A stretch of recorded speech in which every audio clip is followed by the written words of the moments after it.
Professor and fellow participants. I am myself, Advocate Trichy Rachaya, and he is Mr. Dr. Jyoti Siddhartha, and we will be presenting our policy research proposal, the need for robust POCD technology in India with economic self-reliance and environmental sustainability as focused. Let me start my presentation with an intimidating fact that many of us are on the verge of being pulled down to below poverty line. You may wonder why I'm saying so or on what basis I'm saying so, because according to the WHO report, 55 million Indians are being dragged below poverty line because of out-of-pocket healthcare expenditure.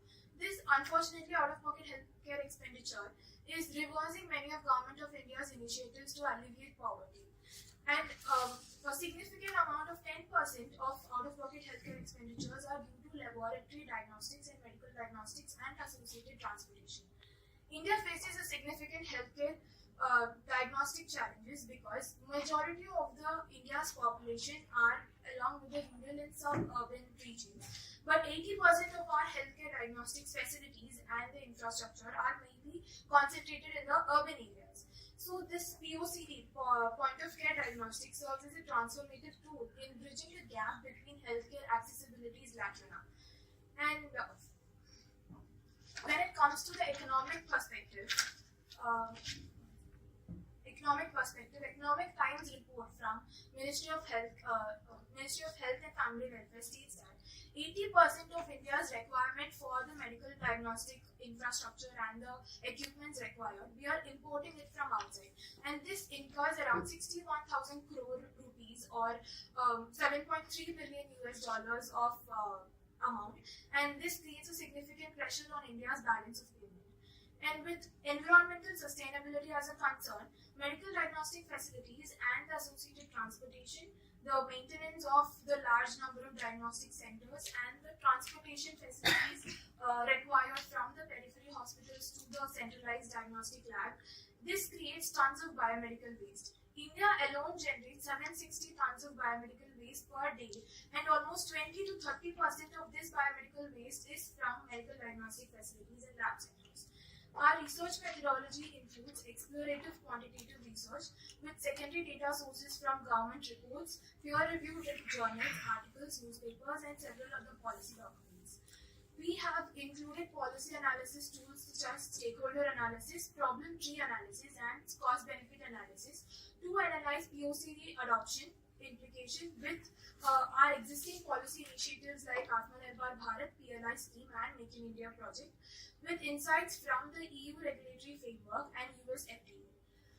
Our research objectives are to explore a lot on POCD adoption with focus on healthcare accessibility, economic sustenance, and environmental stability, and we recommend certain policy recommendation for adoption of POCD ecosystem in India.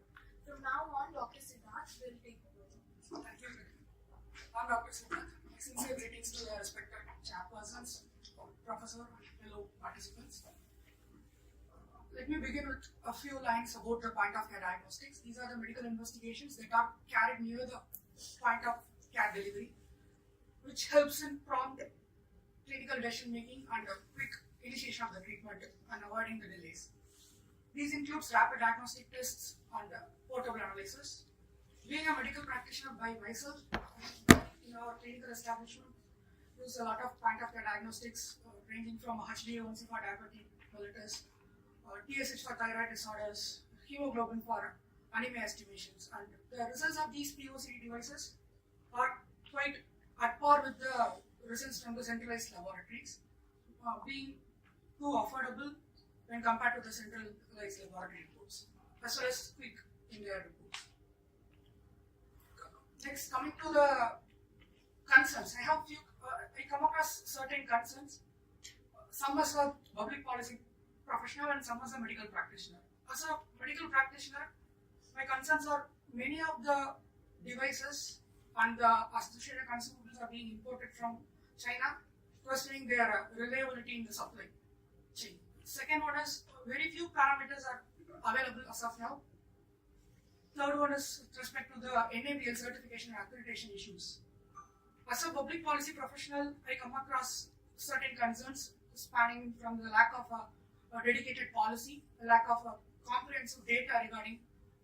Kriti has mentioned that 61,000 crore is used for the import of medical devices. But out of this proportion, what much is being spent for the medical diagnostics and what is being spent for the point of care diagnostics is still said to be formed. So these are all the concerns.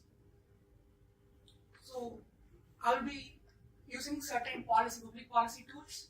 First one is the stakeholder analysis. I have used the power interest grid to classify the stakeholders into promoters, defenders, lactants, and marginals. Engaging with promoters is essential to formulate a concrete, comprehensive policy as well as formulation of the regulations. The defender should be engaged through community awareness generation, capacity building, and training so that their voice can be amplified in future. The latents, effort should be taken to align with the interests of the latents. So, by explaining about the economic opportunities. Next, coming to the root cause analysis, the infrastructural challenges, the lack of R&D infrastructure as of now, the associated waste disposal, these are the concerns to be addressed.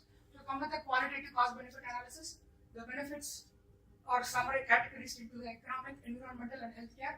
Economic, the domestic employment generation, domestic manufacturing capabilities, export promotion, import substitution, thereby saving millions and billions of dollars in the forex, favoring the balance of payment. Environmental concerns, reduction in the GHG emissions associated with the transportation to centralized facilities, as well as with the reduced biomedical waste generation. Healthcare, improving the accessibility and affordability. The cost includes the public investment cost and the private investment cost and the R&D, distribution, deployment, and the non-financial cost includes e-waste disposal as with the point of care.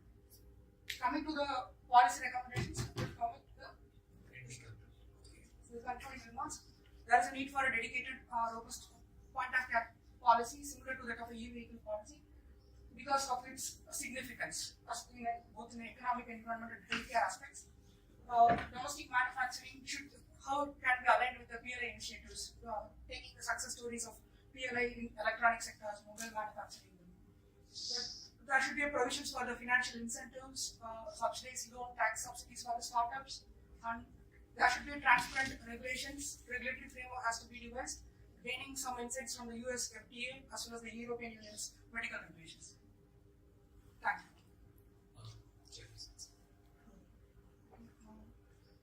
There is a recently national medical device policy. Yes. Did you include that? Yeah. What does that say? But the national medical device policy includes a multitude of devices like ventilators, different devices, and its indigenization process. But they have not exclusively included the point of care diagnostics. So this is the concern with that new medical device policy. They have not specifically incorporated the aspects of point of care diagnostics. These are a subset of the diagnostics which are used at the site of the healthcare delivery system. So that wouldn't cover this. Yeah, At all. yeah, that is a problem with the manufacturing medical devices policies. Okay, so did you identify those gaps in Yeah, other I things have in mentioned it in the paper. How it can be filled. You said that's why I suggested for a dedicated policy. because this policy is very new in India. It's in 2020. Yeah, And for the POCD, you have referred to US and EU. yeah. How the They regulatory have frameworks. a separate framework for POCD. Yeah, they have specific regulatory guidelines like FDA 510K clearances and what are the standards they have to maintain and how the temperature, the reagents, the dry chemical, the biosensors, how they have to be calibrated. Everything has been mentioned in there. So we can get some insights about these parameters from the EU. Developing countries have taken this initiative for POCD. No, I haven't come across any such, but India is the first. Developing countries. in developing countries, I'm saying that India is yet to take steps. No, I'm asking did any other developing countries take measures on this POCD? POCDs. But China has taken certain steps because majority of the POCD devices are being imported from China. I think you should also include China in your research and do that analysis and then compare it with India because EU and US I think do have investments for this. But if you do that comparative analysis with both, I think that would be Can I add a point? yeah. The China is following the FDA guidelines for calibrating the. They don't have a specific set as of now. They have been incorporating the FDA clearances. Since it, Are you asking for the same type of a measure, or what is like you are we asking? can incorporate the insights from the FDA into the NAB. We have a national accreditation board for laboratories, so we can incorporate. Currently, we are having NAB guidelines for conventional diagnostics, like the reagent-based diagnostics. We don't have any NABL accreditation for under robust policy for re-chemistry. That is the point of care diagnostics. Okay, got it. Thank you. That's the only comment that you have to include China's analysis because we are looking into what they are doing. So that will be better. And I actually look forward to see the paper. Thank you so much for the presentation. This was a very unique, different, quite a fresh perspective, and especially since the health sector is also a very important aspect for India. I had certain questions with respect to the presentation. So this is a very basic question because I'm not very aware with how the PCOD functions. So, for example, you mentioned that there are not enough laboratories in rural areas, and then you'll have to go to the urban area in order to get the tests done. So, is it the case that only for certain samples, when the samples are being transported from the rural area to the urban area, it reduces the efficacy of the sample, or is it a general case for all kinds of samples? So, what exactly are you trying to address through this mechanism? During the transport of samples from rural to urban areas. Yes. So, to the nearest laboratory which is available. So there will be a delay in the interpretation of results and the initiation of treatment. This is the thing. Second, as far as environment is concerned, there will be GHG emissions, greenhouse gas emission associated with the transportation. And there, when we are using a conventional laboratory, the amount of blood that we are using is 5 ml to 6 ml, which would be, in case of point of care, it will be few drops of blood, and just a simple cassette is enough. So we can reduce the biomedical waste generation, we can reduce the associated greenhouse gas emissions, we can offer a prompt medical, we can arrive at a proper medical conclusion and start the treatment as soon as possible.